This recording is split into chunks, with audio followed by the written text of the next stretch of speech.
Trying to find a file on your computer, but everything feels buried in folders. Everything Search makes file searching fast and simple by letting you locate files instantly as you type.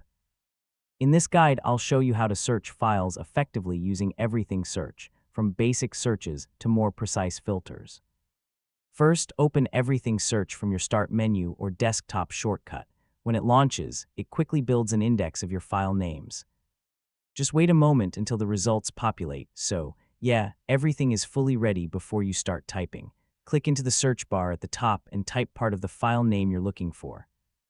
Everything will instantly show matching results as you type. You don't need the full name, just a few letters are enough to narrow it down quickly. To get better results, try adding more keywords. For example, if you're searching for a budget file, type something like Budget 2026 to narrow it down. Everything matches both words, so it instantly reduces unrelated files. If you only want a specific file type, add the extension to your search. For example, type .pdf to find PDF files or .mp3 for audio files. You can combine this with keywords too, like invoice.pdf to find a specific document type. You can also exclude unwanted files by adding a minus sign before a word.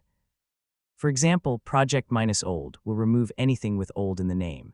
And if you open the search menu, you can filter by file type, size, or date modified for even more control. If you get a long list of results, you can sort them by name, path, size, or date modified by clicking the column headers. This helps you quickly find the most recent or most relevant file without scrolling too much. When you find the file you need, double-click it to open it.